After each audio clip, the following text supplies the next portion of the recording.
সূরা কাউসার পড়ে হাতের বৃদ্ধাঙ্গুলে ফু দিলে যে কেউ আপনার বাধ্য হয়ে যাবে। এটা পবিত্র কোরআনুল কারীমের একটি সূরা। পবিত্র কোরআনুল কারীমের ভিতরে ছোট্ট একটি সূরা হচ্ছে সূরাতুল কাউসার। অনেক সময় আমাদের স্বামী আমাদের কথা শোনে না। অনেক সময় কিছু মায়েরা, কিছু বোনেরা আমাদেরকে ফোন দিয়ে থাকেন, হুজুর আমার স্বামী পরকীয়ায় লিপ্ত হয়েছে, আমার স্বামী বিভিন্ন মেয়েদের সাথে কথা বলে থাকে। অনেক সময় প্রবাসী ভাইরা আছেন, তারা বলেন আমার স্ত্রী আমার কথা শোনে না, আমার স্ত্রী আমার টাকা নিয়ে ফুর্তি করে অন্যদের ছেলেদের সাথে কথা বলে, কিন্তু সে আমার কোনো কথা শোনে না। এই বিভিন্নভাবে যদি তারা অন্যভাবে চলে যায়, তাহলে স্ত্রীকে বাধ্য করার জন্য অথবা স্বামীকে বাধ্য করার জন্য এই চমৎকার একটি আমল যদি আপনি করতে পারেন, আমি আপনাদেরকে জানিয়ে দিব এই নিয়মটা কিভাবে করবেন। আবার অনেক সময় সন্তান কথা শোনে না, অফিসের বস শুধু আপনার উপর অত্যাচার করে, জুলুম করে, নির্যাতন করে, যার কারণে আপনি কঠিন বিপদের ভিতরে পড়ে আছেন। যদি আপনি এই আমলটা করতে পারেন, অবশ্যই আল্লাহ তাআলার পক্ষ থেকে সুন্দর একটা ফলাফল আসবে। 21 দিন এই আমলটা করবেন। আমলটি করবেন কিভাবে আমি আপনাদেরকে ভালো করে বলে দিচ্ছি। প্রথমে আপনি অজু করবেন, পবিত্র অবস্থায় থাকবেন, অবশ্যই পবিত্র থাকতে হবে। এরপরে আপনি ফজরের নামাজের পরে অবশ্যই ফজরের নামাজ পড়বেন, কারণ ফজরের ভিতরে বরকত রয়েছে। ফজরের নামাজ পড়ে আপনি পবিত্র হয়ে ওই নামাজের স্থানে যদি আপনি পড়তে পারেন আলহামদুলিল্লাহ ভালো।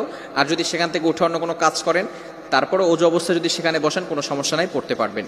আপনি প্রথমে অজু করবেন, অজু অবস্থায় সেখানে বসবেন, বসার পরে একবার সূরা ফাতিহা পড়বেন, এরপরে 4 কুল পড়বেন, কুল ইয়া আইয়ুহাল কাফিরুন, কুল হুয়াল্লাহু আহাদ, কুল আউযু বিরাব্বিল ফালাক, কুল আউযু বিরাব্বিন নাস।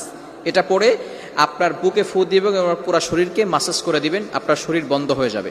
এরপরে আপনি 3 বার দুরূদ শরীফ পড়বেন। আমরা নামাজের ভিতরে যে দুরূদ শরীফ পড়ি, এই দুরূদ শরীফ 3 বার পড়তে হবে। এই দুরূদ শরীফ 3 বার বলার পরে এরপর আপনি আউযু বিল্লাহ বিসমিল্লাহ সহকারে সূরা কাউসার পড়বেন 21 বার। কতবার?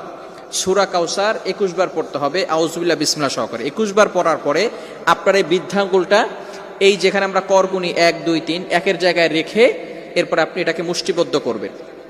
এরপরে আপনি সূরা কাউসার 21 বার পড়ার পরে সেখানে ফু দিবেন। ফু দেওয়ার পরে যাকে আপনি বাধ্য করতে চাচ্ছেন হালাল ভাবে, অবশ্যই হালাল ভাবে হতে হবে, হারাম ভাবে করলে কিন্তু হবে না, অবশ্যই হালাল হতে হবে। যাকে আপনি বাধ্য করতে চাচ্ছেন তার নাম 7 বার পড়বেন এবং তার পিতামাতার নাম 1 বার পড়বেন, এবং আপনি মনে মনে চিন্তা করবেন যে আমি তাকে হালাল ভাবে বাধ্য করতে চাচ্ছি এবং কোরআনিক ভাবে তাকে বাধ্য করতে চাচ্ছি।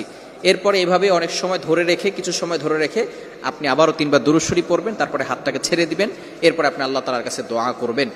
এই আমল যদি আপনি করতে পারেন ইনশাআল্লাহ 21 দিন টানা আমল যদি করতে পারেন, অবশ্যই আল্লাহ তাআলার পক্ষ থেকে ভালো একটা ফলাফল আসবে। তবে এটা হালাল ভাবে করতে হবে, ইয়াকিনের সাথে করতে হবে। যদি কারো ইয়াকিন না থাকে, কোরআনের প্রতি যদি কারো বিশ্বাস না থাকে, তাহলে কিন্তু কঠিন মুসিবতের ভিতরে পড়ে যাবেন। ইয়াকিন থাকতে হবে কোরআনের প্রতি এবং আল্লাহর প্রতি, যে আল্লাহ তাআলা অবশ্যই আমাকে এই কোরআনের মাধ্যমে সাহায্য করবেন।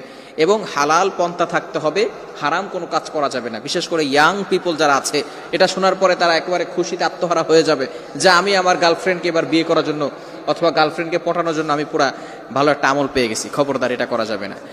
এটা যারা হালাল ভাবে, স্বামী কথা শোনে না অথবা স্ত্রী কথা শোনে না, সন্তানরা কথা শোনে না, হালাল ভাবে যদি আপনি কাউকে বাধ্য করতে চান এই আমলটা করতে পারেন। হারাম ভাবে করলে কোনো ফায়দা হবে না।